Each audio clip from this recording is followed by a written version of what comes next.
আমাদের আমিরে জামাত বক্তৃতায় বলেছিলেন, আমার একজন সমর্থক যদি চাঁদাবাজি করে তাহলে আমরা তার বিচার করব। আমিও এলাকায় বলেছি, আমার একজন সমর্থক দুর্নীতি চাঁদাবাজে জড়িত হয়, পুলিশকে ধরতে হবে না, আমরা নিজেরা ধরে তাকে পুলিশের হাতে তুলে দিব।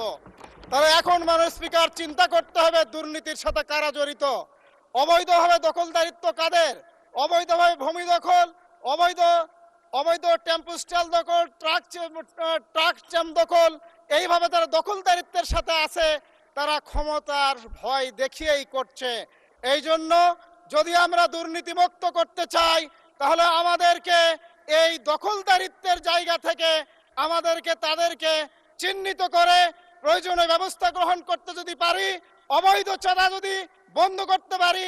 আমার একজন সাধারণ রিকশাওয়ালা যখন তাকে অবৈধভাবে চাঁদা দিতে হয়, যে সারাদিন পরিশ্রম করে তার রক্ত পানি করে টাকা দিয়ে যার সংসার চলে না, তাকে আবার চাঁদা দিয়ে আসতে হয়। এই চাঁদাবাজকে রুখতে না পারলে বাংলাদেশকে দুর্নীতি মুক্ত করা সম্ভব হবে না, মাননীয় স্পিকার।